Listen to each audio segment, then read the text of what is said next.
ஓம் சுக்லாம் பரதரம் விஷ்ணும் சசிவர்ணம் சதுர்புஜம் பிரசன்னவதனம் த்யாயேத் சர்வ விக்னோபசாந்தயே. சரஸ்வதி நமஸ்துப்யம் வரதே காமரூபிணி வித்யாரம்பம் கரிஷ்யாமி சித்திர்பவது மே சதா. குருர் பிரம்மா குருர் விஷ்ணு குருர் தேவோ மகேஸ்வரः குரு சாட்சாத் பரபிரம்ம தஸ்மை ஸ்ரீ குரவே நமः. ஓம் சகனாவவது சகனௌ புனக்து சக வீர்யம் கரவாவஹை தேஜஸ்வினாவதீதமஸ்து மா வித்விஷாவஹை. ஓம் சாந்தி ஷாந்தி ஷாந்திஹி. பொன்னில மாதர் ஆசை பொருந்தினர் பொருந்தார் உள்ளம் தன்னில் அந்தரத்தில் ஜீவன் சாட்சி மாத்திரமாய் நிற்கும் எண்ணிலங்களிலும் மிக்க எழு நிலம் அவற்றின் மேலாம் நன்னிலம் மருவும் ஏக நாயகன் பதங்கள் போற்றி ஈன்றளி தளிக்கும் செய்கைக்கு ஏதுவாய் அயனாய் மாலார் ஆன்ற ஈசனுமாய் தானே அனந்த மூர்த்தியுமாய் நிற்கும் பூன்ற முத்தனுமாய் இன்ப புனரியாதவனாய் நாளும் தோன்றிய விமல போத ஸ்வரூபத்தை பணிகின்றேனே. எவருடை அருளால் யானே எங்குமாம் பிரம்மம் என்பார் கவருடை புவனம் எல்லாம் கர்விதம் என்றறிந்து சுவரிடை வெளிபோல் யான் என் ஸ்வரூப ஸ்வபாவமானேன். அவருடை பதும பாதம் அனுதினம் பணிகின்றேனே. என்னுடை மனது புத்தி இந்திரிய சரீரம் எல்லாம் என்னுடை அறிவினாலே இரவி முன்னிமமே ஆக்கி என்னுடை நீயும் நானும் ஏகமென்றைக்கியம் செய்ய என்னுடை குருவாய் தோன்றும் ஈசனை இறைஞ்சினேனே. அந்த முன்னடுவும் இன்றி ஆதியும் இன்றி வான்போல் சந்ததம் ஒளிரும் ஞான சத்குரு பாதம் போற்றி பந்தமும் வீடும் காட்ட பரந்த நூல் பார்க்க மாட்டா மந்தரும் உணருமாறு வஸ்து தத்துவம் சொல்வேனே. படர்ந்த வேதாந்தம் என்னும் பார்க்கடல் மொண்டு முன்னூர் குடங்களில் நிறைத்து வைத்தான். உறவர்கள் எல்லாம் காய்ச்சி கடைந்தெடு கழித்தேன் இந்த கைவல்ய நவநீதத்தை அடைந்தவர் விஷயம் அன்றின்று அலைவரோ பசியிலாரே. முத்தனை வெங்கடேச முகுந்தனை எனையாட்கொண்ட கர்த்தனை வணங்கி சொல்லும் கைவல்ய நவநீதத்தை தத்துவ விளக்கம் என்றும் சந்தேகம் தெளிதல் என்றும் வைத்திரு படலமாக வகுத்துரை செய்கின்றேனே. வைத்திரு படலமாக வகுத்துரை செய்கின்றேனே. சந்தேகம் தெளிதல் படலம் பாடல் 36. ஈசனுமாய் அருவாய். ஈசனுமாய் அருவாய் உருவாகி எழுந்தருளும் குருவே. ஈசனும் ஞானியும் ஒப்பென்றீரே எப்படி ஒப்பென்றால் ஈசனும் ஞானியும் மமதை அகந்தை இகந்ததினால் ஒப்பாம். ஈசனுமாம் பல ஜீவருமாம் உலகெல்லாம் இவனாமே. எல்லா ஜீவரும் இவனாம் என்றே இவன்தான் முக்தி அடைந்து எல்லா ஜீவரும் முக்தி பெறாமல் இருப்பான் ஏனையா. எல்லா ஜீவரும் வெவ்வேறானால் இவன் எல்லாம் அலனே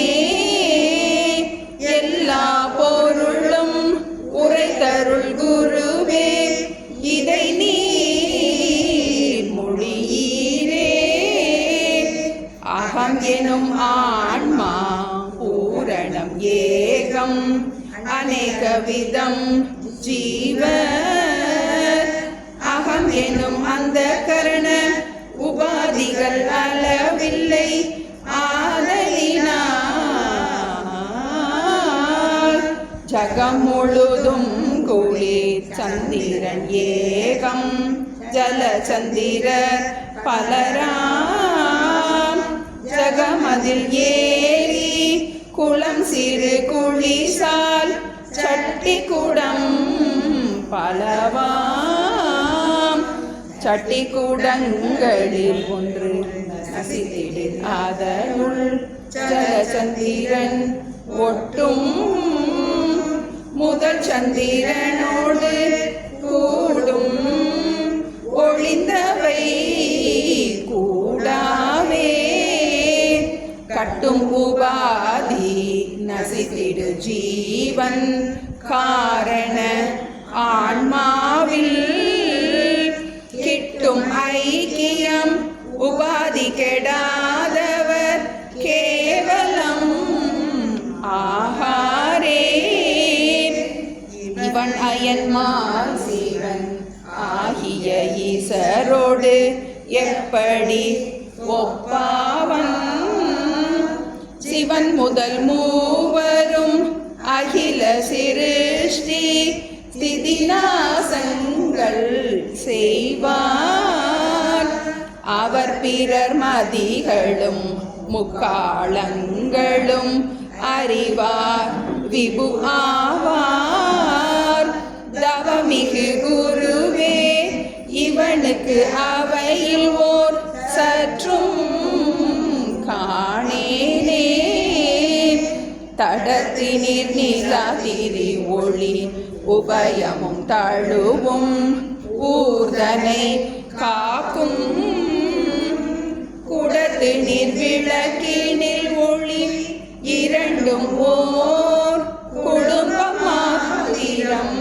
காக்கும் அடுத்த மைந்தனே ஞானியும் ஈசனும் அறிவினால் பிரிவில்லை கெடுத்த மாயையின் குணங்களால் மேல் என்றும் கீழ் என்றும் பிரிவாமே நரரில் மன்னரில் சித்தரை போலவே நாரணன் முதலான சூரர்கள் மாயை வல்லவர் அணிமாதிகள் ஒக்க மாதவம் மிக்கோர் தரணி மானுடர்க்கு அவைகள் இல்லாமையால் தாழ்வுள ஆனாலும் பிரம பாவனையால் இவர் அவர் என்னும் ஒன்றில்லை பாராய் பிரம பாவனையினால் இவர் அவர் என்னும் பேரும் ஒன்றில்லை பாராய் முக்தி நல்கிய சத்குருவே பல முனிகள் கனிமாதி சித்தி பூமியில் கண்டிருக்கவும் செல்வம் புத்தி ஒத்திட உரைத்தருள் என்றிடு புகழும் ஈசனை நோக்கி பக்தி செய்திடும் தவத்தினால் யோகத்தால் பழித்ததென்றறிவாயே சிவஸ்வரூபமாம் தேசிக மூர்த்தியே சித்தி முத்தி இரண்டும் தவமுலோர் அடைகுவர் எனில் அவர்கள் போல் சகலரும் அடையாரே அவர்கள் பூர்வம் சித்தியும் ஞானமும் அடைந்ததும் கண்டோமே இவர்கள் ஞானிகள் என்றிடில் சித்திகள் இவர்கில்லா வகையேதோ காமிய தவம் காமியம் ஒன்றையும் கருதிட தவம் என்றும் பூமியில் தவம் இருவகை சித்தியும் போதமும் தருமைந்த இவற்றில் ஒன்று இயற்றினால் ஒன்றையே அடைகுவர் இது தீர்வை. யாம் உரைத்த அவ்விரண்டையும் இயற்றினார் அன்றுள்ள பெரியோரே.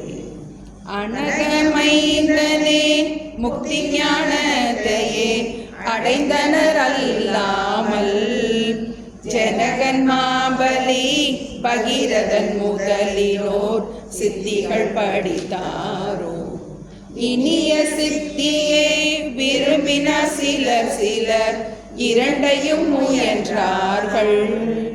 அம்முனிவர் சித்திகள் வினோத மாத்திரம் தரும் முக்தியை தாராவே. யோக ஞானமே முக்தியை தரும் எனில் ஒளிந்த சித்திகள் வேண்டி மோகமாய் உடல் வருந்தினார் சில முக்தர்கள் ஏன் என்றார். போகமாய் வரும் பிராரத கருமங்கள் புசித்தன்றோ நசித்தேகும். ஆகையால் அந்த சித்திகள் பிராரதம் ஆகும் என்றறிவாயே. இலக்கம் 1000 சுருதியால் ஊகத்தால் என் மனம் அசையாமல் பெளக்க வேண்டும் என்று அருள் குருவே அகப்பிராந்தி போல் தெளிவானே. துலக்கமான கண்ணாடியை அடிக்கடி துலக்கினால் பழுதன்றே. அளக்கன் மாற்றிய தேவரில் என கூரை அமிர்தங்கள் தேவிடாவே. கைத்தவங்களை சாத்திரம் சொல்லுமோ கருணையால் என்னை ஆளும். ஐயனே குருவே எவர் ஆகிலும் அனுபவித்தால் அன்றி செய்த கர்மங்கள் விடா என்ற வசனமும் ஜென்ம சஞ்சீதம் வேவ. துய்ய ஞான சுடும் என்ற வசனமும் துணிவதெப்படி நானே. ஜீவபேதங்கள் அளவில்லை மைந்தனே செய்கையும் அளவில்லை. ஆவ ஆம் அவரவர் அதிகாரங்கள் அறிந்து பக்குவம் நோக்கி பூ அலர்ந்த பின் பலங்கள் காட்டுவன போல் பூர்வம் சித்தாந்தம். காவல் வேதங்கள் இரண்டையும் வசனிக்கும் காண்டமு வகையாலே. காவல் வேதங்கள் இரண்டையும் வசனிக்கும் காண்டமு வகையாலே. ஆன பாவிகள் அடைவன நரகங்கள் அவசியம் ஆனாலும் தான மந்திர விரத ஹோமங்களால் தவிரும் என்பது பொய்யோ. ஈனமாம் பல ஜென்ம சஞ்சித வினை எத்தனை ஆனாலும் ஞானமாம் கணல் சுடும் நம்பினாள் வீடுண்டே. நம்ம தாண்டவராய சுவாமிகளுடைய கைவல்ய நவநீதத்தில் தத்துவ விளக்கம் முடிச்சுட்டு சந்தேகம் தெளிதல் பார்த்துட்ருக்கோம். சிஷ்யன் நிறையா கேள்விகள் அவன் கேட்டான். அவனுக்கு தோன்றாத கேள்விகள்லாம் குரு அவரே எழுப்பி பலவிதமான பதில்களை நம்மளுடைய பிரஸ்தான திரயத்தில் இருக்கிற முக்கியமான அத்தனை சாரத்தையும் கொடுக்கணுங்கிறது தான் தாண்டவராய சுவாமிகளுடைய எண்ணம். அதனால் பகவத்கீதையில், உபனிஷத்தில், பிரம்மசூத்திரத்தில் என்னென்ன விசாரங்கள்லாம் வருதோ ஒரு ஆழமாக படிக்க வேண்டிய ஒரு முமுக்ஷுவுக்கு ஒரு ஆரம்ப பாடமாக நம்ம கைவல்ய நவநீதத்தை எடுத்துக்கலாம். முக்கியமான பல விஷயங்கள் இதில் சாரமாக கொடுக்கப்பட்டிருக்கு. இப்போ சில கேள்விகள் பார்த்துட்ருக்கோம். எப்படி இறைவனுக்கும் ஞானிக்கும் ஒப்பு, எந்த இடத்துல இறைவனும் ஞானியும் ஒன்றாக கருதப்படுகிறார்கள், எந்த இடத்துல பேதம் இருக்குது, எந்த இடத்துல பேதம் இல்லை. ஞானத்தில் பேதம் இல்லை, அதிஷ்டான திருஷ்டியில் பேதம் இல்லை. ரெண்டு பேருக்கும் அகந்தை மமதை இகந்ததினால் ஒப்பாம். ஆனால் உபாதி திருஷ்டியில் பார்க்கும்போது அவர் சர்வஜன், ஜீவன் அல்பஜன். பகவானுக்கு சிருஷ்டி ஸ்திதி லயம் எல்லாம் பண்ண தெரியும், ஆனால் ஞானிகளுக்கு அந்த மாதிரி சக்திகள் எல்லாம் கிடையாது. ரெண்டு பேருக்குமே, இறைவனுக்கும் ஞானிக்கும் இது மாயைங்கிறது நல்லா தெரியும். சாமானியமாக அஞ்ஞானிகளுக்கு இது மாயைன்னு தெரியாது. உலகம் ஒரு மாயக்காட்சி அப்படிங்கிறது ஞானிக்கும் நல்லா தெரியும், ஈஸ்வரனுக்கும் தெரியும். ஈஸ்வரன் அதுக்காக பாடுபட வேண்டியதில்லை, ஏன்னா அவர் தான் மாயாவியே, அதனால் அவருக்கு தெரியும் எல்லாமே மாயைங்கிறது அவருக்கு தெரியும். இப்போ நம்மளாம் அந்த மாயாவியினால் உண்டு பண்ணப்பட்ட ஜீவர்கள், நமக்கு தெரியாது நம்மெல்லாம் இந்த மாயைக்குள்ளே மாட்டிகிட்டு இருக்கோங்கிறது தெரியாது. இதில் சில பேருக்கு அந்த ஞானம் வருகின்றது. இப்போ இந்த திருஷ்டியில் ஞானியும் ஈஸ்வரனும் ஒப்பு. அப்புறம் அடுத்தது பார்த்துட்டு இருந்தோம், சித்திகள் பற்றி பார்த்துட்டோம். சில ஞானிகளுக்கு சித்திகள் இருக்குது, சில ஞானிகளுக்கு சித்திகள் இல்லையே. அது காரணம் என்ன அப்படின்னு பார்க்கும்போது அது அவரவருடைய பிராரப்தம். காமிய தவம், காமியம் ஒன்றையும் கருதிடார் தவம். நம்ம பிரயத்தனம் பண்ணும்போது சித்திகளுக்காக பிரயத்தனம் பண்ணுறவர்களையும் பார்க்குறோம். நம்ம ராவணன் மாதிரி அசுரத்தனமாக தபஸ் பண்ணி பல சித்திகள் அடைஞ்சி புகழ் போதையில், பண போதையில், அதிகார போதையில், மமதையில் பண்ணுறவங்களும் இருக்காங்க. இந்த சித்தர்களுடைய அந்த அனிமாதி சித்திகள் கண்டிப்பாக எல்லாருக்கும் வரும் தேவைப்பட்டா. நம்ம அதுக்காக முயற்சி செய்யும்போது சித்திகள் நமக்கு கைகூடும். ஆனால் அந்த முனிவர் சித்திகள் வினோதம் மாத்திரம் தரும், முக்தியை தாராவே. இந்த சித்திகள்னால என்ன கிடைக்கும்? நமக்கு புகழ் கிடைக்கலாம், பணம் கிடைக்கலாம், நிறைய சிஷ்யர்கள் நிறைய கூட்டம் சேரலாம். ஆனால் அது என்ன கொடுக்காது? முக்தியை கொடுக்காது.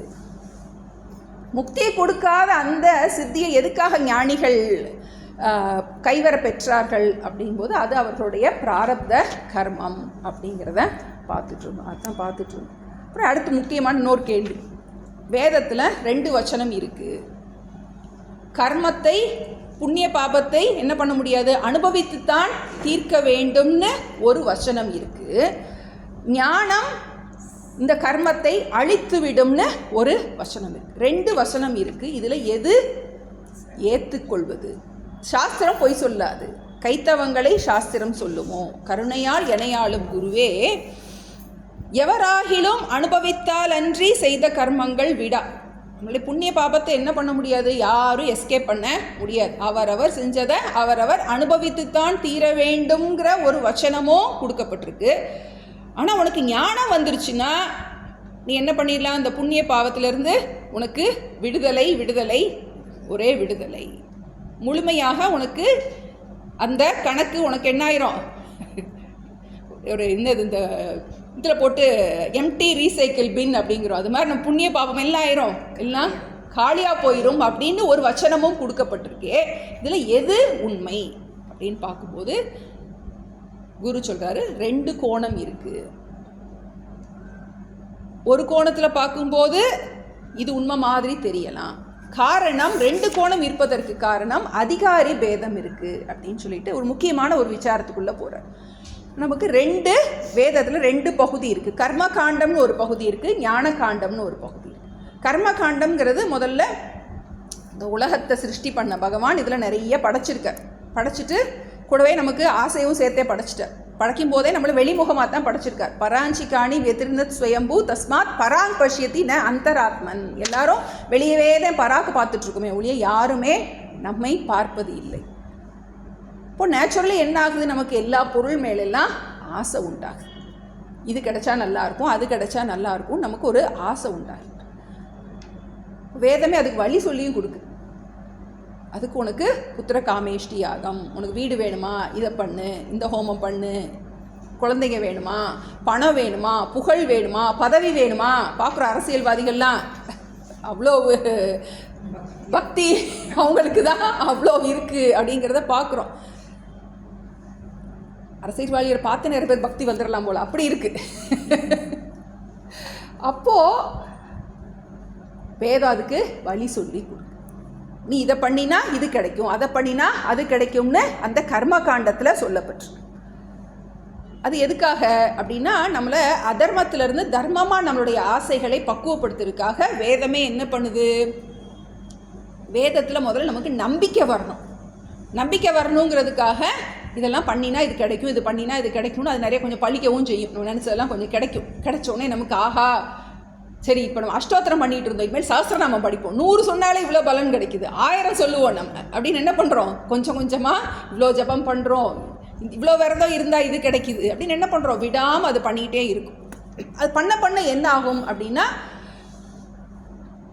அதுக்கு ஒரு ஸ்பெஷலான ஒரு புண்ணியம் சேரத்தோட கொஞ்சம் கண்ணு முழிச்சு பார்க்குறோம். அப்போ தான் கொஞ்சம் வயசானதுக்கப்புறம் உலகத்தெல்லாம் பார்க்குறோம். ஐயோ எப்போ என்ன பிரச்சனை வரும் நமக்கு தெரியலையே அப்படின்னு என்ன பண்ணுறது? அதில் இருக்கிற அந்த யதார்த்த ஸ்வரூபம் நமக்கு புரிய வைக்கின்றோம்.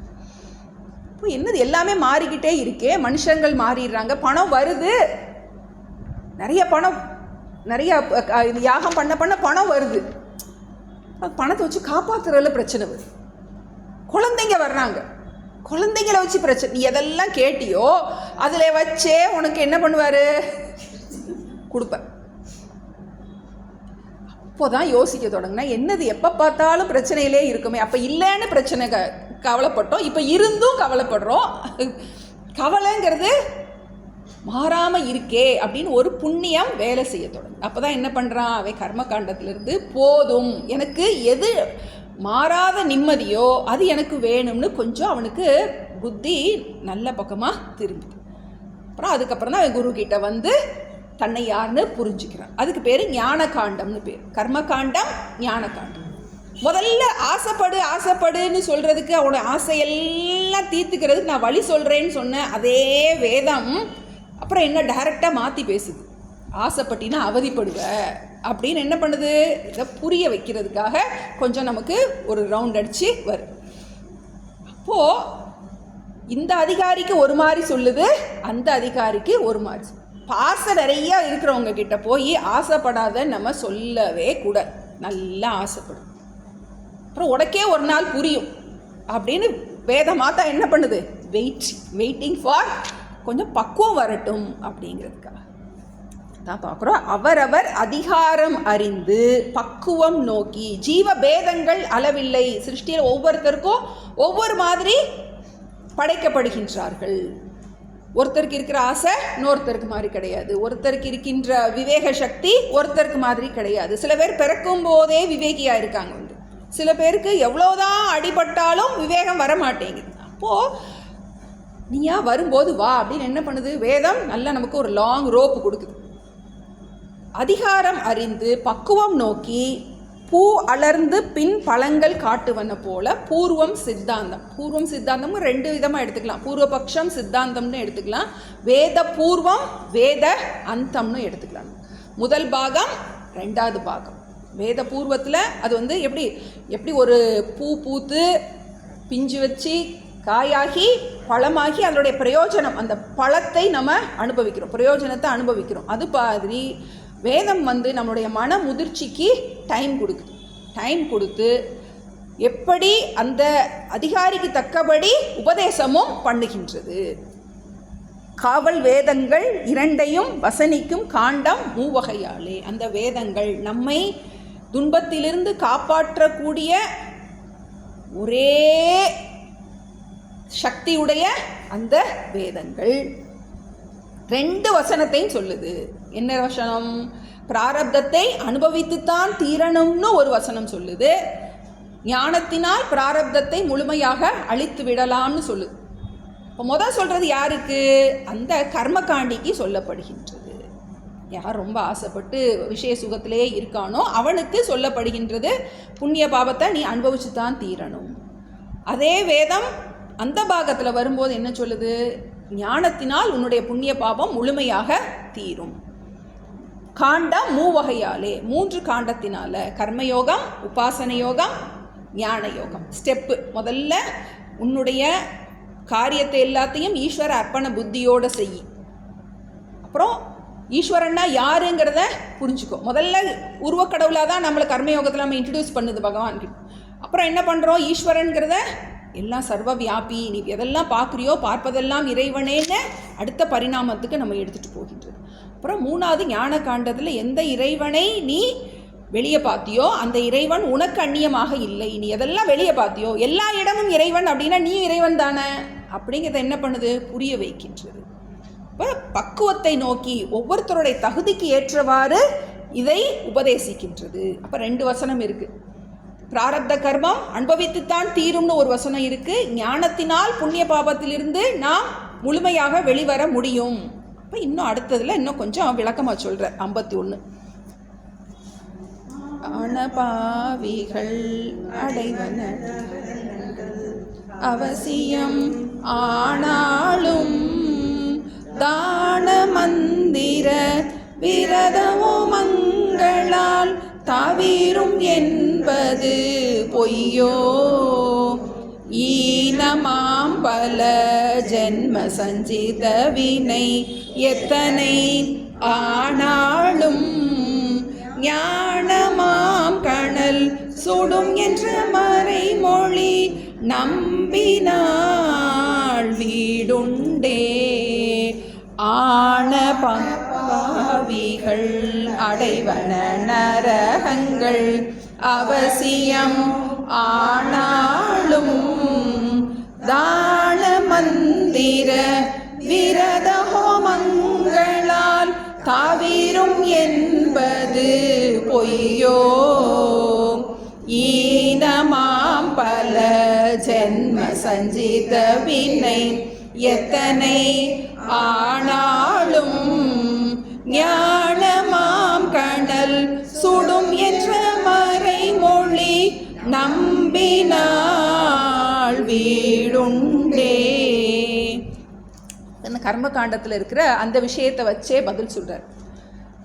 இப்போது சாஸ்திரத்தில் புண்ணிய பாபத்தை அவரவர் அனுபவித்துத்தான் தீரணுங்கிற வசனமும் இருக்குது. ஆனால் அந்த பாபத்திலிருந்து நம்ம விடுதலை அடைவதற்கு பிராயச்சித்தமும் ஒன்று இருக்குது. அதை நம்ம ரொம்ப சொல்ல மாட்டோம். அப்புறம் என்ன பண்ணிடுவோம், பாவம் பண்ணிவிட்டு பிராயச்சித்தம் பண்ணிக்கிடலாம் அப்படின்னு என்ன பண்ணிடுவோம், டேக் இட் ஃபார் கிராண்டட். அதை வந்து நம்ம என்ன பண்ண மாட்டோம், சொல்ல மாட்டோம். அதனால் சாஸ்திரம் அப்படி ஒரு வழி வச்சிருக்கு. ஆன பாவிகள் அடைவன நரகங்கள் அவசியம். பாவம் செஞ்சால் கண்டிப்பாக நரகத்திற்கு போகணும். நரகம்னா என்ன, தண்டனை. சாஸ்திரத்தில் சொல்லப்பட்டிருக்கு, உடலால் மனதால் வாக்கால் என்னென்ன பாவம் பண்ணமோ அதை அதே மாதிரியே உடலாலையும் மனதாலையும் வாக்காலையும் நாம் அனுபவித்து ஆகணும். இது யாருக்கும் என்ன கிடையாது, எக்ஸப்ஷன் கிடையாது. ஆனால் தான மந்திர விரத ஹோமங்களால் தவிரும் என்பது பொய்யோ. சாஸ்திரத்தில் சொல்லப்பட்டிருக்கு. ஆனால் சில பரிகாரங்கள் இருக்கின்றது. பாவத்துக்கு பரிகாரம், தெரிஞ்சு செஞ்ச பாவத்துக்கு கிடையாது, தெரியாமல் செஞ்ச அறியாமல் செஞ்ச பாவத்துக்கு தான் பரிகாரம். தெரிஞ்சே பாவம் பண்ணிட்டு பரிகாரம் பண்ண முடியாது.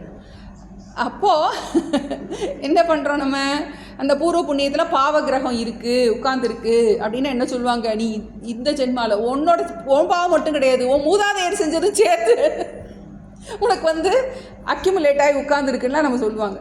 எதோ தெரியாமல் செஞ்சதுக்கு இப்போ நான் நல்லவளை தானே இருக்கேன், எதுக்கு இங்கே வந்து எனக்கு பாவ கிரகம் எல்லாம் பூர்வ புண்ணியத்தில் வந்து உட்காந்துருக்கு அப்படின்னா, சரி இப்போ நல்லா தான் இருக்க, ஏதோ சில பரிகாரம் பண்ணிப்பார், ஏதாவது கிளிக் ஆனால் ஆகும்னு ஜோசியர் சொல்லுவார். வந்து அந்த மாதிரி என்ன பண்ணுறோம், தானம் பண்ணலாம். தானம், மந்திர ஜபம், நிறையா மந்திர ஜபம். நம்ம மந்திர ஜபமே பாபத்தை, ஜபம்னாலே பாபத்தை நீக்குவது தான். எவ்வளோக்கு எவ்வளோ ஜபம் பண்ணுறோமோ அவ்வளோக்கு எவ்வளோ நம்மளால் சில நேரம் என்னாகும்னா கஷ்டம் வரும், அந்த கஷ்டத்தினால் நம்ம பாதிக்கப்படாமல் இருக்கும்.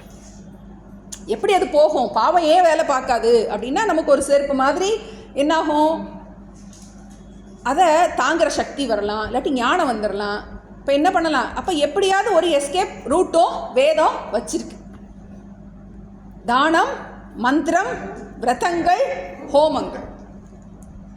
இப்போ என்னாகும், இது மாதிரி உனக்கு பரிகாரம் இருக்கின்றது, பிராயஷ்சித்த பரிகாரம் இருக்கின்றது. மனம் வருதி பண்ணும்போது பிராயஷ்சித்த பரிகாரங்கள் இருக்கின்றது. தவிரும் என்பது பொய்யோ இல்லைன்னு போட்டுக்கிடணும். பொய் இல்லை, இந்த மாதிரி பரிகாரங்கள் இருப்பது பொய் இல்லை. அதுபோல் கர்மகாண்டத்திலேயே இந்த மாதிரி பாபத்துக்கு பரிகாரம் இருக்குது. அதே மாதிரி ஞான காண்டத்தில் என்ன பண்ணுறோம், ஞானம் வந்துட்டா உனக்கு பாபத்திலிருந்து முழுமையாக விடுபட்டு விடுவா. ஏன்னா நம்ம புண்ணிய பாபம்ங்கிறது ஏன்னா புண்ணிய பாபம் இருக்கிறது வரைக்கும் நம்ம கண்டிப்பாக பிறவி எடுத்துத்தான் ஆகணும். அந்த அக்கௌண்ட்டை க்ளோஸ் பண்ணி தான் ஆகணும். இல்லாட்டி என்ன பண்ண முடியாது, திரும்ப திரும்ப அதுக்கு பிறவி கொடுத்துக்கிட்டே இருக்கும். அப்போது புண்ணியம் இருந்தாலும் நீ பிறவி எடுக்கணும், பாவம் இருந்தாலும் பிறவி எடுக்கணும். இப்போ கேன்சல் பண்ணுற புண்ணிய பாபத்தை கேன்சல் பண்ணுறது ஒன்று தான், என்னது? ஞானம்தான். இப்போது உன்னுடைய பாபத்தை புண்ணியம் நஷ்யதி கீர்த்தனாத் பாபம் நஷ்யதி கீர்த்தனாத் சுவாமிஜி அடிக்கடி சொல்லுவாங்க. நம்ம செஞ்ச புண்ணியம் எப்படி போகும் அப்படின்னா, நிறையா காரியம் பண்ணிவிட்டு நிறைய தானம் பண்ணிவிட்டு நான் பண்ணிட்டேன், நான் பாரு நான் இவ்வளோ தானம் பண்ணியிருக்கேன் அப்படின்னு சொன்னால் புண்ணியம் போயிடும். அதனால் கிடைச்ச புண்ணியம் போயிடும். அதே மாதிரி ஒரு பாவம் பண்ணிவிட்டு நான் இந்த பாவம் பண்ணிட்டேன்னு நீ சொல்லிட்ட, மனம் வருந்தி சொல்லிட்டீன்னா பாவம் போயிடும். இதுதான் நம்மகிட்ட இருந்தால் வாங்கி தான் பாவம் மன்னிப்புன்னு சொல்லிட்டாங்க. அவங்க நம்ம மனம் வருந்தி மன்னிப்பு கேட்கும்போது அந்த பாவம் நீங்கிவிடும் அப்படின்னு சொல்லப்பட்டிருக்கு. புண்ணிய பாவத்திலேருந்து விடுவிக்கிறதுக்கு இது ஒரு வழி. இப்போ தான மந்திர விரதங்களால் தவிரும் என்பது பொய் இல்லை.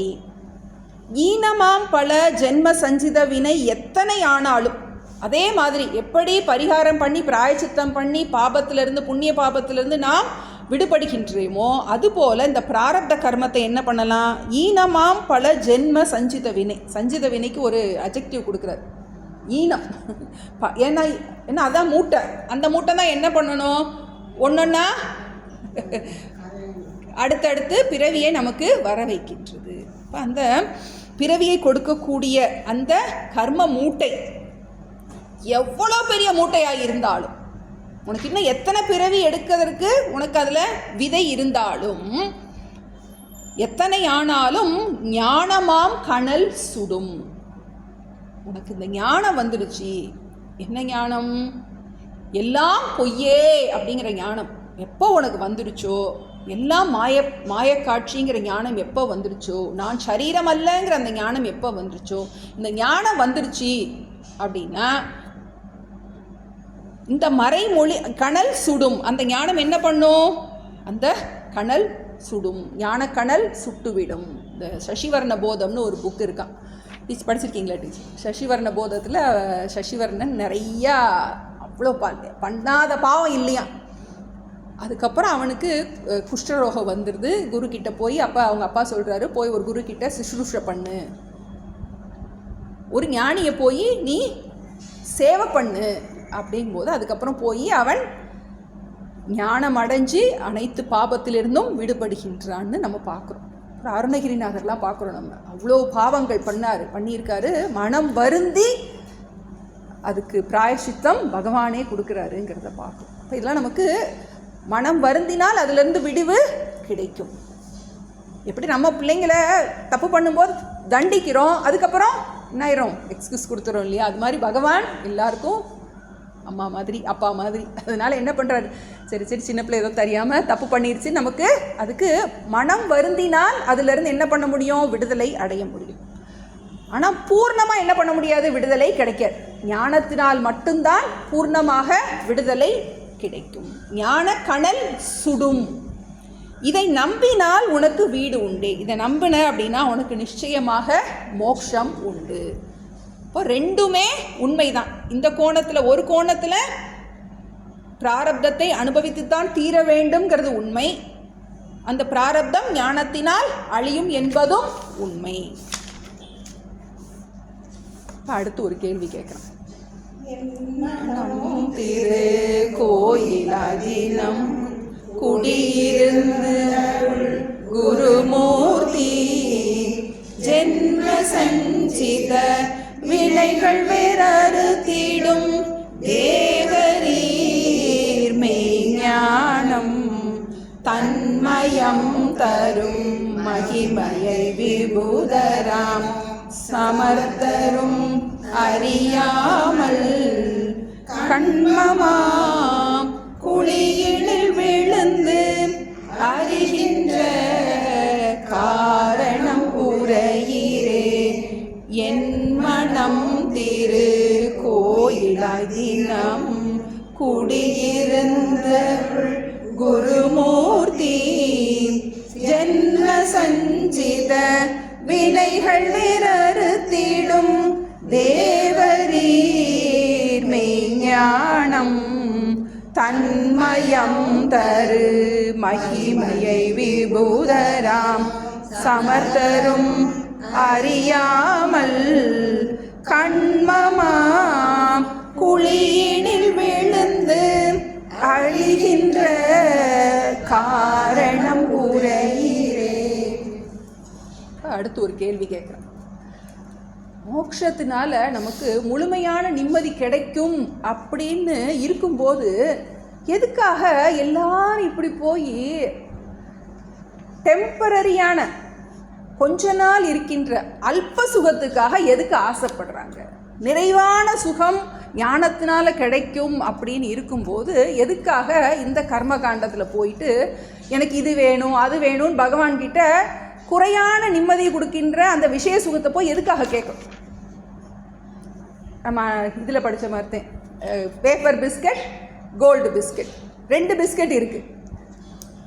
எது அதிகமான மதிப்புடையது? Gold biscuit. ஆனால் எதுக்காக இப்படி போய் அல்ப சுகத்துக்கு போய் எதுக்கு போய் அலைகிறாங்க அப்படின்னு கேள்வி கேட்குறான். என் மனம் திருக்கோயிலாய் தினம் குடியிருந்து அருள் குருமூர்த்தி, ஒரு அடைமொழி. எப்படி பகவானை நம்ம ஹிருதயத்தில் வச்சு நம்ம பூஜை பண்ணுறோமோ அதே மாதிரி குரு வேற பகவான் வேற கிடையாது. குரு சாட்சாத் பர பிரம்ம. அப்படிப்பட்ட குருவே ஜென்ம சஞ்சித வினைகள் வேறறுத்திடும் தேவரீர் மெய்ஞானம். ஞானத்தினால தான் ஜென்ம சஞ்சிதம் போகும். உன்னுடைய பிறவி சக்கரம் ஞானத்தினால் நீங்கும். பிறவி பெருங்கடல் நீந்துவர் நீந்தார் இறைவன் அடி சேரார். அப்படி இருக்கும்போது இந்த சஞ்சித வினைகள் உன்னுடைய எல்லா கர்ம மூட்டையவும் ஞானந்தான் தீர்க்கும் அப்படிங்கிறது இவ்வளோ தெளிவாக சொல்லி கொடுக்குறீங்களே, இவ்வளோ தெளிவாக இருக்கே. இந்த மேக்ஸ்னாலேயோ ஃபிசிக்ஸ்னாலேயோ இதனாலெல்லாம் ஒன்றுமே கிடையாது. நீ டாக்டர் படித்தாலும் செத்து போனதுக்கப்புறம் திரும்ப பிறக்கணும். நீ சீஃப் மினிஸ்டர் ஆனாலும் பிரைம் மினிஸ்டர் ஆனாலும் என்னவானாலும் திரும்பவும் என்ன பண்ணணும்? இந்த கர்ம குழிக்குள்ளே நீ இந்த பிறவியில் என்னவா இருந்தாலும் அடுத்து என்ன பிறவின்னு தெரியாது. இந்த பிறவி சக்கரத்துக்குள்ளே சுற்றி வரணுமே. இவ்வளோ கிளியராக இருக்கே. பார்த்துருக்கோம் பல சீஃப் மினிஸ்டர்லாம் கடைசியில் எப்படி இருந்தாங்கன்னு பார்க்குறோம். எதுவும் நமக்கு என்ன கிடைக்கல? முழுமையான விடிவு கிடைக்கலையே. அப்படி இருந்தோம். ஜென்ம சஞ்சிதம் வினைகள் அறுத்திடும் தேவரீர் மெய்ஞானம். நீங்கள் உபதேசிக்கின்ற இந்த ஞானத்தினால மட்டும்தான் இனி பிறக்காமல் இருக்க முடியும் அப்படிங்கிறது இவ்வளோ தெளிவாக இருக்கும்போது, ஏன்னா அடுத்த பிறவி என்ன பிறவி தெரியாது நமக்கு. அதனால தான் காயக்கல்பம் சாப்பிட்டு இந்த பிறவியை நீட்டிகிட்டு இருக்கிறதுக்கெல்லாம் காரணம் என்ன? அடுத்து என்ன பிறவி தெரியாது. நாய் பிறவியோ நரி பிறவியோ என்ன பிறவிங்கிறது தெரியாது. கண்ணோட பிறப்போமா, கண்ணில்லாம் பயங்காட்டணும். இதெல்லாம் நமக்கு ஊமையா பிறப்போமா, இதெல்லாம் என்ன ஆகும்? நமக்கு இந்த பயம்லாம் இருந்தால் தப்பு பண்ண மாட்டோம். அப்போது நமக்கு கேரண்டியே இல்லை. நம்ம வாங்குகிற ஒவ்வொரு சாமானுக்கு அத்தனை கேரண்டி கார்டு இருக்குது, இத்தனை வருஷம் கேரண்டியா அத்தனை வருஷம் கேரண்டியான்னு பார்த்து வாங்குகிறோம். நம்ம வாழ்க்கைக்கு கேரண்டியே கிடையாது. அடுத்து என்னவாகும் தெரியாது. அப்படி இருக்கும்போது அதனால தான் திருவள்ளுவர் என்ன எழுதியிருக்காரு? வேண்டுங்கால் வேண்டும் பிறவாமை. கடவுள்கிட்ட போய் என்ன மாதிரி கேட்கணும் அப்படின்னு நினச்சின்னா பிறவாமை வேணும்னு கேளு, நீ புத்திசாலியாக இருந்தா. அப்போது அப்படி இருக்கும்போது ஜென்ம சஞ்சித வினைகள் வேறறுத்திடும் மெய்ஞானம். ஞானத்தினால தான் மீண்டும் பிறக்காமல் இருக்க முடியும் அப்படிங்கிறத இவ்வளோ தெளிவாக எல்லாரும் பார்க்குறோம். அத்தனை பேர் ஹேண்டிகேப்டாக இருக்காங்க. அடுத்து என்ன பிறவி? பயமாக இருக்க வேண்டாமா? இப்பிறவி தப்பினால் எப்பிறவி வாய்க்குமோ ஏது வருமோ அறிகிலேன் அப்படின்னு சாமிஜி அப்பப்போ பயமுறுத்துவார். அப்போது என்ன பிறவி வரும்னு நமக்கு தெரியலையே. அப்போ இந்த பிறவியை ஒழுங்காக பயன்படுத்தணுமே. அப்படி இல்லாமல் என்ன பண்ணுறான்? தன்மயம் தரும் மகிமையை விபுதராம் சமர்த்தரும் அறியாமல் ஒரு இது கொடுக்குறார், அட்ஜெக்டிவ் மாதிரி கொடுக்குறார். தன்மயம் தரும் மகிமை, நான் யார் என்பதை புரிந்து மகிமை எனக்கு பேரானந்தத்தை கொடுக்கக்கூடிய, நான் என்ன பண்ணுறேன்? அல்ப சுகத்துக்கே ஆசைப்பட்டுக்கிட்டு இருக்கேன். இது என்னது? பிரம்ம சுகம். யாருக்கு தெரியல? விபுதராம் சமர்த்தரும் அறியாமல். நான் ஒரு அறிவில்லாத முட்டாளாக இருந்தால் கூட பரவாயில்ல.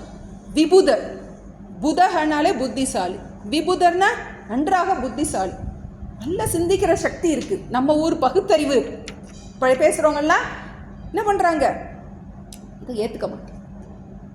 இப்போது விபுதராம் சமர்த்தரும் அறியாமல், இந்த சூக்ஷ்மத்தை அறியாமல், இந்த பேருண்மையை அறியாமல், தன்மயம் தரும் மகிமை, நமக்கு மேலான நன்மையை கொடுக்கக்கூடிய இந்த ஞானத்தின் மகிமையை அறியாமல் விஷய சுகத்திலேயே லட்சியமாக வச்சுட்டு எதுக்காக இருக்காங்க, மெட்டீரியலிசத்திலே எதுக்காக இருக்காங்க, ஏன் ஸ்பிரிச்சுவாலிட்டிக்குள்ளே வரல? இப்போ நம்ம எடுத்துக்கலாம். ஏன்னா இவர் பேசுகிறது கர்மகாண்டம் ஞானகாண்டம். ஏன் யாகம் செஞ்சுக்கிட்டு ஹோமம் செஞ்சுக்கிட்டு சொர்க்கத்தில் போய், ஏன்னா அந்த காலத்தில் மக்களுக்கு சொர்க்கம் தான் லட்சியமாக இருந்தது. அப்போ எதுக்காக சொர்க்கத்துக்காக போகணுன்னு நினைக்கிறாங்க? சொர்க்கத்தில் போயிட்டு கொஞ்ச நாள் சுகமாக இருந்துட்டு திரும்பவும் வரணுமே. இப்போ நமக்கு அந்த சொர்க்கம்லாம் நமக்கு லட்சியம் கிடையாது. நமக்கு வேறு நாட்டு, இந்த நாட்டில் இருக்கக்கூடாது, வேறு நாட்டுக்கு போய் அங்கே போய் அதுதான் நமக்கு இப்போ தெரியுது, மெட்டீரியலிசம், ஸ்பிரிச்சுவாலிட்டி. இப்போ எதுக்காக இந்த போகத்திலேயே வீழணும்னு நினைக்கிறாங்க? இந்த சரீரத்தை பயன்படுத்துறதெல்லாம் இந்த போகத்தை நிறையா பணம் சம்பாதிச்சு ஒரு நாளைக்கு போயிடுவோம், நம்ம போயிடுவோம், நம்ம சம்பாதிச்சு வச்சதெல்லாம் இருக்கும். அப்படி இல்லாமல் நீ ஞானத்தை சம்பாதிச்சின்னா அது உனக்கு விடுதலை கொடுக்குமே. திரும்ப போய் என்ன பண்ணணும்?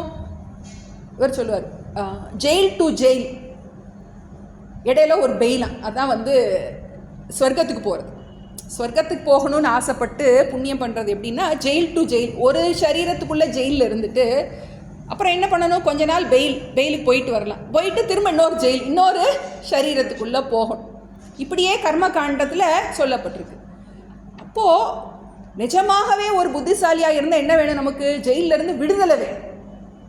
மீண்டும் இந்த ஒரு தாய் வயிற்றில் பிறக்காத நமக்கு அதுதான் நமக்கு மேலான லட்சியமாக இருக்கணும். அப்படி இருந்தும் என்ன பண்ணுறாங்க?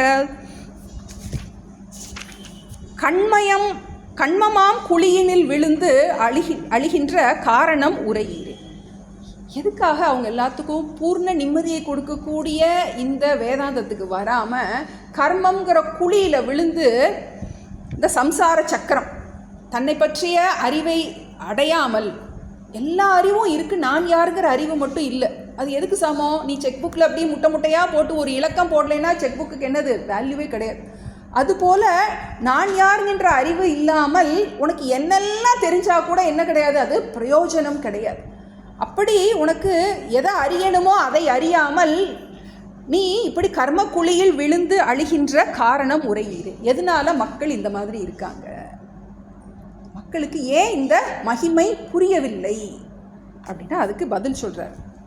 அழிவில்லாத தப்பதம் தன்னை மைந்தனே அகமுக தவசிர வழி நடப்பவர் பராமுகம் ஆகினார் மலர்ந்த கண் இருந்தாலும் குழியில் வீழ்வர்கான் அப்படி வெளிமுகம் கொண்டு காமிகளானோர் பழி தரும் பிறவி கடல் அழுந்துவர் பரகதி அடையாரே.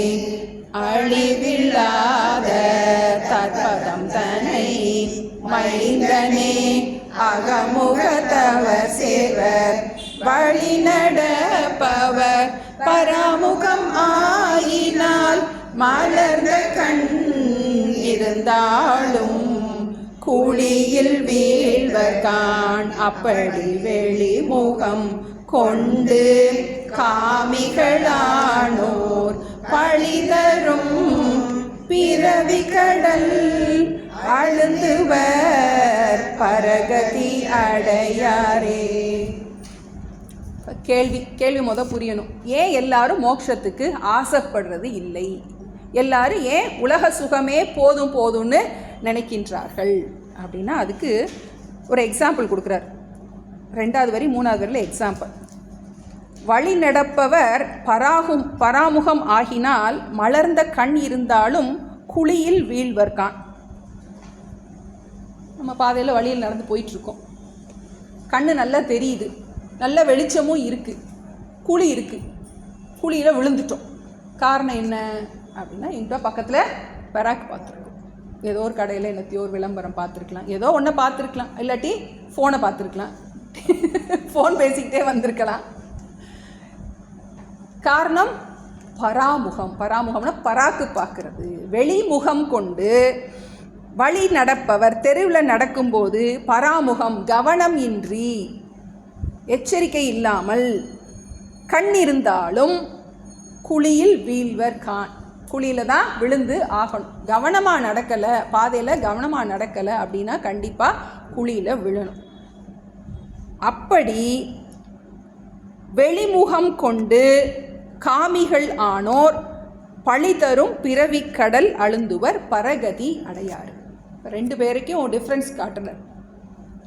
ஞானம் யார் அடைகிறா, யார் இந்த சம்சார குழியில் விழுந்து கிடக்கா. வெளிமுகம் கொண்டு காமிகள் ஆனோர், எனக்கு இது வேணும், அது வேணும், இது கிடைச்சா நான் நிம்மதியாக இருப்பேன், அது கிடைச்சா நிம்மதியாக இருப்பேன். என்னது வெளிமுகம். பராக்கு பார்த்துட்டு, எப்படி பராக்கு பார்த்துட்டு வெளியே பார்த்துட்டு கவனம் இல்லாமல் இருக்குமோ அதுபோல் வெளியில் சுகம் இருக்குது, எனக்கு இது கிடைச்சா எனக்கு நிம்மதி இருக்கும், எனக்கு இது வேணும் அது வேணும்னு ஒன்றொன்றுக்கா தன்னுடைய நிம்மதிக்கு புறத்தில் விஷயங்களை சார்ந்து இருப்பது, புறத்தில் விஷயங்களை சார்ந்திருப்பது, புறத்தில் உறவுகளை சார்ந்திருப்பது, புறத்தில் பணத்தை சார்ந்திருப்பது. அப்படி வெளிமுகம் கொண்டு காமிகள் ஆனோர். காமிகள்னா ஆசை வயப்பட்டு இருப்பவர்கள், விஷய சுகத்தில் இச்சை வைத்து இருப்பவர்கள் என்ன பண்ணணும்? பழி தரும் பிறவிக்கடல் அழுந்துவர். பழி தரும்னா பழிக்கக்கூடிய, துன்பத்தை தரக்கூடிய பிறவிக்கடலில் அழுந்துவர். கண்டிப்பாக என்ன பண்ணணும்? ஒரு ஆசைப்பட்டு அதுக்கு ஒரு கர்மா, இதை செயின். நமக்கு ஒரு ஆசை உண்டாகும். அந்த ஆசையை நிறைவேற்றிக்கிறதுக்கு என்ன பண்ணுவோம்? ஒரு செயல் புரிவோம். அந்த செயல் புரியும் போது என்னாகும்? புண்ணிய பாவம் உண்டாகும். அந்த புண்ணிய பாவத்தினால பிறவி உண்டாகும். அப்புறம் பிறவியில் என்ன பண்ணுவோம்? ஆசைப்படுவோம். அப்புறம் திரும்பவும் செயல்படுவோம். புண்ணிய பாவம் இப்படியே என்ன பண்ணுவோம்? சுற்றி சுற்றி சுற்றி சுற்றி இதுதான் அந்த சைக்கிள்.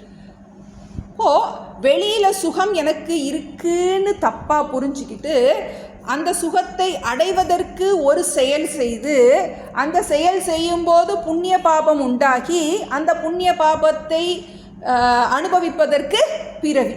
இப்படி என்ன பண்ணிட்டு இருக்காங்க? அதுக்கு மெயினான காரணம் என்ன? விஷய சுகத்தில் இச்சை. வெளிமுகம் கொண்டு காமிகள் ஆனோர், அதான் புறநோக்கு கொண்டு.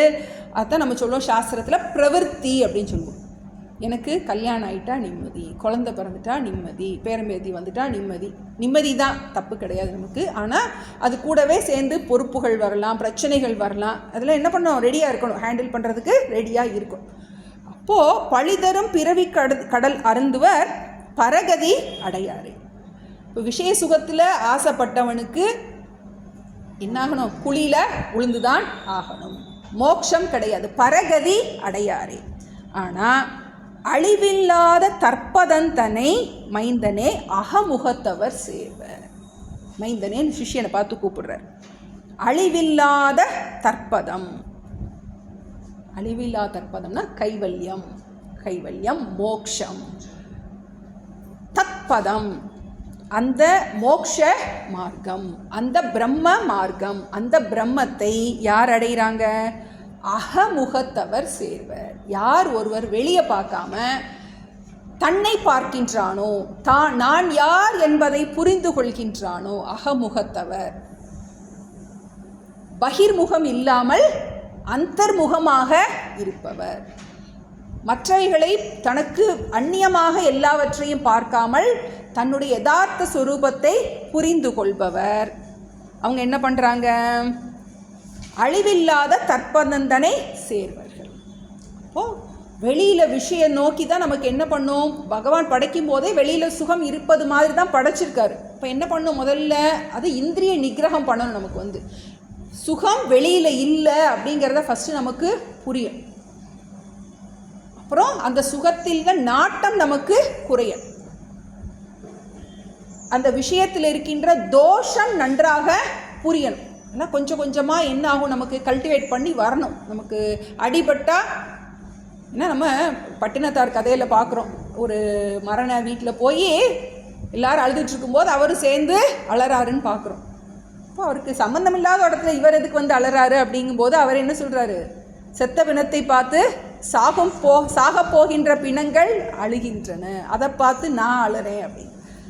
இப்போது அந்த யதார்த்தம் நமக்கு புரியணும்.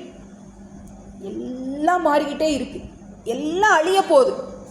நீ எதெல்லாம் நீ நாடி நாடி போறியோ அதெல்லாம் உன்னை விட்டு ஒரு நாள் விலகி போயிடும், இல்லாட்டி என்ன ஆயிரும், மாறிடும், மக்கள் மாறிடுவாங்க. அப்போது இந்த இதை புரிஞ்சுக்கிட்டு யார் ஒருவர் அந்த தற்பதந்தனை அடைவர், யார் அகமுகத்தவர், யார் வெளியில் விஷய சுகத்துக்கு நாட்டம் இல்லாமல், இதுக்கு பேர் தான் நிவர்த்தி மார்க்கம்னு சொல்கிறது. நன்றாக புரிஞ்சு விஷய சுகத்தில் இருக்கின்ற தோஷம் எல்லாம் புரிஞ்சு, போதும் எனக்கு, இனிமேல் எனக்கு என்ன வேண்டும், வேண்டுங்கால் வேண்டும் பிறவாமை. அதில் என்ன பண்ணணும், உறுதியாக அது நமக்கு தெரியணும். ஏன்னா சாஸ்திரம் சொல்லியிருக்கு, நீ என்ன பண்ணினாலும் குருத்தே கங்கா சாகர கமனம் ரத்த பரிபாலனம் அத்தவா தானம் ஞானவிஹீன சர்வமதேன முக்திம் ந பஜதி ஜென்ம சதேன. குருத்தே கங்கா சாகர கமனம், நீ கங்கையில் போய் எத்தனை தடவை குளிச்சாலும், விரத பரிபாலனம் எவ்வளோ விரதம் இருந்தாலும், அத்தவா தானம் எவ்வளோதான் தானம் பண்ணாலும், சோசியல் சர்வீஸ் பண்ணுறேன், ஞான விஹீன சர்வமதேன, ஞானம் இல்லாமல் உனக்கு மோட்சம் வராது. என்ன ஞானம், இந்த ஜெகத் சர்வம் மித்யா, நான் அந்த மெய்ப்பொருள், இந்த ஞானம் இல்லாமல் உனக்கு முக்தி கிடையாது. அப்போது இந்த ஞானம் வருவது மட்டும்தான் என்ன பண்ண முடியும், நமக்கு பரகதி அப்போதான் அடைய முடியும். அப்போது இதுக்கு காரணம் என்ன, அறியாமை தான் காரணம். இப்போ எதனால இவர்கள் குழியில் விழுந்து அடைகின்றார்கள், அவர்களுக்கு இந்த விவேக சக்தி இருக்கிறதுனால. நான் எல்லாரும் சாக போகிறோன்னு புரியுது, நான் எப்போ சாவேன்னு தெரியல, ஆனாலும் பார்க்குறோம், அரசியல்வாதிலாம் பார்க்குறோம், ஸோ கோடி எல்லாம் பார்க்குறோம், எல்லாத்தையும் விட்டுட்டு போகிறத பார்க்குறோம், ஆனாலும் குழியில் விழுந்து அழுந்துவர் கான் பரகதி அடையாரே. நமக்கு ஒரு பயம் வேணும், நமக்கும் இந்த பிறவியை வீணாக்கிடக்கூடாது, இந்த பிறவியின் மகத்துவம் நமக்கு நன்றாக தெரிய வேண்டும். இப்போது எதனால் போனால் நமக்கு விடுதலை கிடைக்கும். இது பகவான் 2 மார்க்கம் வச்சுருக்காரு. அடுத்து ஒரு கேள்வி கேட்க போகிறான். இப்போ ஏன் எல்லாரும் மோட்சம் அடையலை அப்படிங்கிறதுக்கு, ஏன் கர்மா குழியில் விழுந்து அடைகிறார்கள்னா, அவங்களுக்கு விஷய சுகத்தில் வெளியவே விஷயத்தை தேடிட்டு இருக்காங்க, அதனால அவங்க ஞானத்துக்கு வரலை. அடுத்து ஒரு கேள்வி கேட்குது, ஏன் பகவான் எல்லாரையும் ஒழுங்காக படைச்சிருக்கலாம், ஏன் எல்லாம் முட்டாளாக படைச்சாரு, படைக்கும் போதே பகவான் என்னைய நல்லா படைச்சிருக்கலாமே அப்படின்னு ஒரு கேள்வி கேட்குறான். சிறந்த நன்மையும் தீமையும் ஈசனா செய்யும் செயலன்றோ, பிறந்த ஜீவர்கள் என் செய்வார், அவர்கள் மேல் பிழை சொல்லும் வழியேதோ, துறந்த தேசிக மூர்த்தியே என்றிடில் சுருதி நூல் பொருள் மார்க்கம் மறந்த மூடர்கள் வசனிக்கும் பிராந்திகான் மைந்தனே அது கேளாய், சிறந்த நன்மையும் தீமையும் ஈசனார் செய்விக்கும் செயல் அன்றோ, இறந்த ஜீவர்கள் என் செய்வார், அவர்கள் மேல் பிழை சொல்லும் வழியேதோ, துறந்த தேசிக மூர்த்தியே என்றிடில் சுருதி நூல் பொருள் மார்க்கம் மறந்த மூடர்கள் வசனிக்கும் பிராந்திகான் மைந்தனே அது கேளாய்.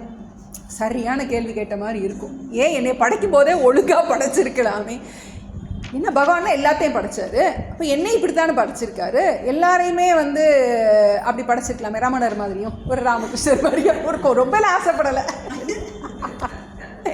அந்த மாதிரி கேட்டுக்கலாமே, வந்து நீ படைக்கும் போதே ஒழுங்காக படைச்சிருக்கலாமே. சிறந்த நன்மையும் தீமையும் ஈசனார் செய்விக்கும் செயல் அன்றோ. நம்ம என்ன சொல்கிறோம், அவனன்றி ஓர் அணுவும் அசையாது அப்படிங்கிற. அப்படி இருக்கும்போது பிறந்த ஜீவர்கள் என்ன செய்வார்? பாவம், இந்த ஜீவன் என்னதான் பண்ணுவேன் வந்து, நீ அப்படி படைச்சிட்டு எங்களெல்லாம் வந்து கஷ்டப்படுற மாதிரி எதுக்கு படைக்கணும்? எல்லாரையுமே ஞானியாகவே படைச்சிருக்கலாமே. அவர்கள் மேல் பிழை சொல்லும் வழி ஏதோ, எதுக்காக அவங்கள போட்டு என்ன பண்ணணும்? குறை சொல்லணும். துறந்த தேசிக மூர்த்தியே, எல்லாவற்றையும் துறந்த, தன்னுடைய தேக அபிமானத்தை துறந்த. நம்மெல்லாம் வீட்டெல்லாம் திறந்துருவோம் வந்து, ஆனால் குரு என்னது? தான் தேகம்ங்கிற அந்த அபிமானத்தை துறந்த தேசிக மூர்த்தி அப்படின்னு கேள்வி அவன் கேட்கல. என்று நீ கேட்பாயானால் பதில் சொல்றார். ஸ்ருதி நூல் பொருள் மார்க்கம் மறந்த மூடர்கள் வசனிக்கும் பிராந்திகான் மைந்தனே அது கேளாய். நீ வந்து யாரு? ஒரு சேடிஸ்டா அப்படின்னு ஒரு கேள்வி. யார் போனு?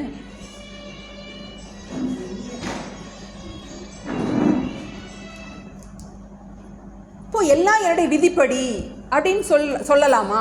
என்ன பண்ணுறது, என்னை படைச்ச பகவான் என்னை அப்படி படைச்சிட்டாரு, வந்து அவங்களெல்லாம் நல்லா படைச்சிருக்காரு, என்னையெல்லாம் இப்படி படைச்சிட்டாரு அப்படின்னு நீ கேள்வி கேட்பாயே. ஆனால் ஸ்ருதி நூல் பொருள் மார்க்கம் மறந்த மூடல்கள் வசனிக்கும் பிராந்திகான் மைந்தனே இது கேளாய். வேதத்தில் இதுக்கு வேற ஒரு காரணம் சொல்லப்பட்டிருக்கு, நீ ஒழுங்கா போய் படி அப்படிங்கிற. ஸ்ருதி நூல் பொருள் மார்க்கம், அந்த வேதத்துக்கு அர்த்தம் பண்ணுகின்ற அந்த முறையை மறந்த மூடர்கள், அதை பின்பற்றாத மூடர்கள் தான் என்ன சொல்லுவாங்க? எல்லாம் கடவுளை பார்த்துக்குவாரு, எல்லாம் படைச்சவன் பார்த்துக்குவான் அப்படின்னு பிராந்தி. பிராந்தினா அறிவில் மயக்கம். இந்த வசனத்தை யார் பேசுவா? ஒழுங்கா சாஸ்திரத்தை படிக்காதவன் சொல்லுவான், எல்லாமே கடவுள் தான் எல்லாத்தையும் படைச்சாரு அப்படின்னா அவர் ஒழுங்கா எல்லாத்தையும் படைச்சிருக்கலாமே அப்படின்னு. அந்த அறிவில் மயக்கம் கொண்டவர்கள் தான் இப்படி பேசுவார்கள் அப்படின்னு சொல்லிட்டு அடுத்து ஆழமாக சொல்ல போகிறேன். உனக்கு அறிவுன்னு ஒன்று கொடுத்துருக்கேன், அந்த அறிவை நீ பயன்படுத்தணும். எல்லாம் ஈசன் செயல்னு சொல்ல முடியாது. உனக்கு ஒரு விசேஷமான ஒரு அறிவு இருக்கின்றது, மற்ற உயிரினங்களுக்கு எல்லாம் இல்லாத ஒரு அறிவு உனக்கு இருக்கின்றது, ஒரு ஃப்ரீ வில் இருக்கு உனக்கு. இதை செய்வதற்கும் செய்யாமல் இருப்பதற்கும் பகுத்து அறிவதற்கும் உனக்கு ஒரு மேலான அறிவு கொடுக்கப்பட்டிருக்கின்றது. அந்த அறிவை நீ எப்படி பயன்படுத்துகிற அப்படிங்கிறத பொறுத்து தான் உனக்கு வாழ்க்கையில் மோட்சம் வேணுமா அல்லது விஷய சுகம் வேணுமான்னு தீர்மானிக்கின்ற அறிவு உன்கிட்ட நான் கொடுத்துட்டேன். உன்கிட்ட அறிவை கொடுத்துட்டேன். உலகத்தில் எல்லாரையும் பார்க்குற இல்லையா, எதுவுமே நிலை இல்லைங்கிறத பார்க்குற இல்லையா, அப்போ நீதான் தீர்மானிக்க வேண்டும். உனக்கு எது வேண்டும் என்பதை தீர்மானிக்கும் அறிவு உனக்கு கொடுத்துட்டேன், அதை நீ முறையாக பயன்படுத்தணும் அப்படின்னு. அதனால கடவுளை என்ன குறை சொல்லாத அப்படின்னு பகவான் சொல்கிறத நினச்சிக்கலாம். இப்போது இதை தேர்ந்தெடுக்கும் சக்தி உன்கிட்ட இருக்கு. அடுத்ததில் நமக்கு ஆழமாக பார்ப்போம். ஆனபாவிகள் டீச்சர். ஆனபாவிகள் அடைவன நரகங்கள் அவசியம் ஆனாலும் தான மந்திர விரதமோ மங்களால் தவிரும் என்பது பொய்யோ. ஈனமாம் பல ஜென்ம சஞ்சித வினை எத்தனை ஆனாலும் ஞானமாம் கணல் சுடும் என்ற மறைமொழி நம்பினாள் வீடுண்டே. என் மனம் திரு கோயிலாய் தினம் குடியிருந்தருள் குருமூர்த்தி. ஜென்ம சஞ்சித வினைகள் வேறறுத்திடும் தேவரீர் மெய்ஞானம் தன்மயம் தரும் மகிமையை விபுதராம் சமர்த்தரும் அறியாமல் கண்ணமா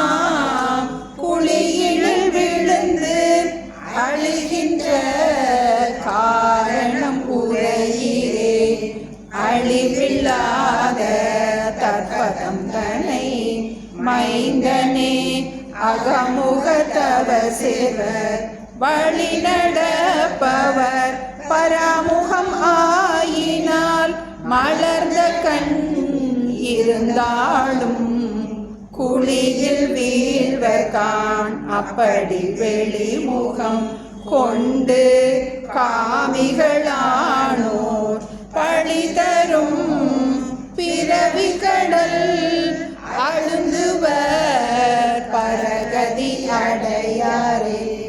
சிறந்த நன்மையும் தீமையும் ஈசனார் செய்விக்கும் செயல் அன்றோ.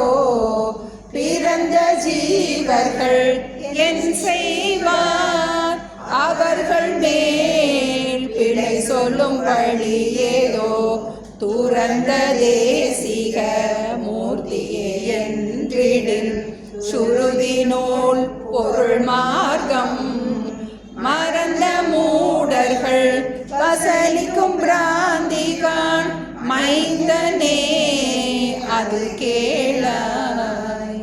ஐயனே எனது உள்ளே நின்று அனந்த ஜென்மங்கள் ஆண்ட மெய்யனே உபதேசிக்க வெளிவந்த குருவே போற்றி. உய்யவே முக்தி நல்கும் உதவிக்கோர் உதவி நாயேன் செய்யுமாறொன்றும் காணேன் திருவடி போற்றி போற்றி.